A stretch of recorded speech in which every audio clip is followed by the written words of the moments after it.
the song House on a Hill came because I was looking for a house to buy, and I ended up seeing this beautiful house. I loved everything about it. It was on a hill. I didn't end up getting it, but it made me start to question a lot of things about why did I want a house so badly? Does it help justify or signify something? Is it success? Is it status? Is it, oh, this is my thing, like having ownership of something? Is it maybe want me wanting to settle down? There are like all these different questions that I started to ask myself. And um, I think from there, it kind of started to trickle down into notes about happiness. What makes us happy? What makes me really happy?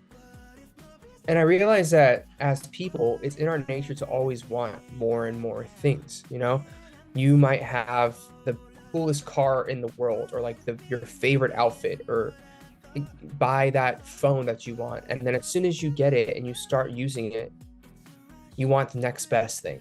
You want something that's bigger or better or more expensive. That's just the way I think we're wired. And so to me, the song raps with the lyrics, when is more and more and more and more enough? And so to me, it's really about like trying to find happiness in what we have already, and like finding, some sort of peace or calm in like the way that we just are. But that song then had me go down this spiral of all these other things and questions about like just for example, the fourth song on the album is called "I Wish I Wasn't Me," and we went from buying a house to like some form of like self distaste and self hatred. And I started to ask, like, what makes me really unhappy? What makes me feel alive? What makes me really lonely? And so these are all themes and songs that we kind of approached and tackled and put on this album, which is why to me it's a very ambitious album. It's also why I said it's like the album of my life right now.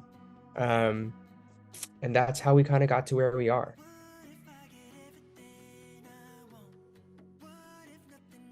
No, I was just like, you know what, we're gonna do House on a Hill, and I want to do a lot of stuff that have to do with houses, and everybody can relate to like real estate. Everybody needs to find a place to live or wants a place to live. And I just always thought those like really cheesy, corny advertisements were always really funny. And so I was like, it'd be fun if we just did our own. And so we built, a website with like a house listing. We had photos photoshopped where I looked like a real estate agent, and we just had fun with it. But the funny thing is, like, people started to hit me up and be like, did you switch jobs? Like, are you quitting music? What's going on? I was like, no, no, no, no. It's just marketing. But, I guess if it got people talking and got people's attention, then from a marketing standpoint, the job, it worked. The thing worked. So that's how we did it.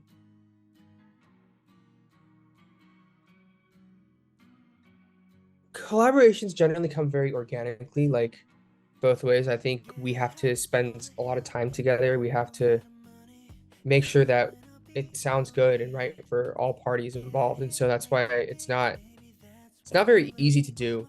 Um, when it comes to Han, they were a team that I had wanted to write with for a very, very long time. And um, I've known them for probably 2016. I feel like I met them 2016, 17, 15, I don't know. And for a long time I've been wanting to work with them. And I was like, we always like kept missing each other. I was like, you know what? I'm gonna go to London. Would love to write with you guys. Can we do it? Like, yeah, sure. We've got 2 days in the studio in London, and we wrote two songs. But in that same studio space, they share with Oh Wonder. And so they're like, do you want to write with Oh Wonder? I was like, I'm down. Wrote with Oh Wonder for 3 days, and we actually hit it off very well. And so that's how one of the songs, I Wish I Wasn't Me, is coming out. But it really comes, I think, oftentimes from a point of friendship. Not that you have to know the people ahead of time, but just a mutual respect. And I think everybody has to feel very comfortable and confident about what we're writing and putting together. And so that's how it kind of comes together. Like, there also been many, many collaborations that I've worked on that just didn't feel right. Like, we have the song, it's done, but it just doesn't feel like it's the best song. And anytime I put out a song, I want to make sure that I feel like, wow, this is a really good song.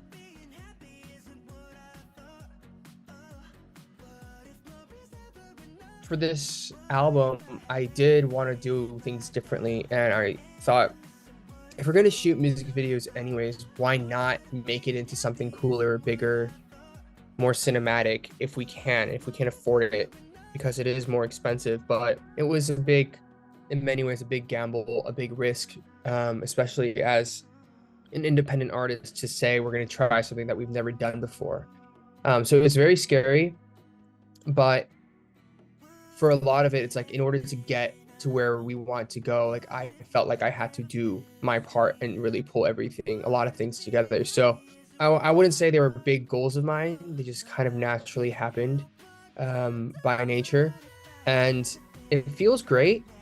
I hope that when it comes out, people love it and they respond to it very well. But the goal was for people to see a world that I kind of created and just dreamt up randomly, and for that to come to life in some interesting ways. And not that I won't dance again, but like I didn't feel like doing like big choreo pieces and like dance numbers and stuff like a typical music video. So wanted to elevate that. So it feels good that we've accomplished it, and I hope people enjoy it.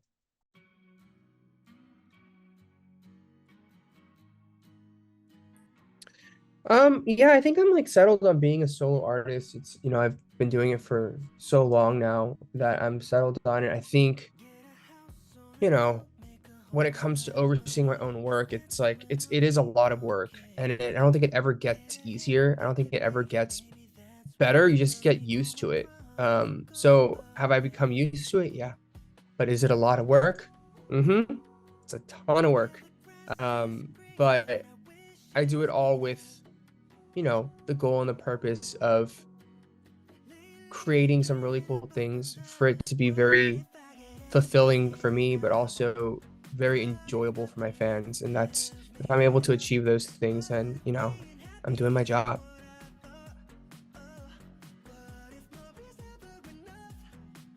Yeah, we're doing about 80 cities around the world. I'll be touring in India for the first time. We're also doing like Norway for the first time, and Latin America, except Mexico, like all for the first time. So I'm very, very excited to meet fans and perform for them, in places that we haven't. But also I feel like it's always good to go back to a city and to reconnect with fans and friends in every city. So very, very excited. On this next tour, we're still working through production right now, but I think visually and sonically, it'll be an upgrade. I think my goal is always to, how do we make a show better? How do we upgrade every tour? How do we make bigger moves and bigger steps? And so I think this one will be another step up in the right direction. So I'm excited to take that on the road, and excited for fans to see it, to hear it, to scream and dance with it, and just very, very happy to get back on the road again.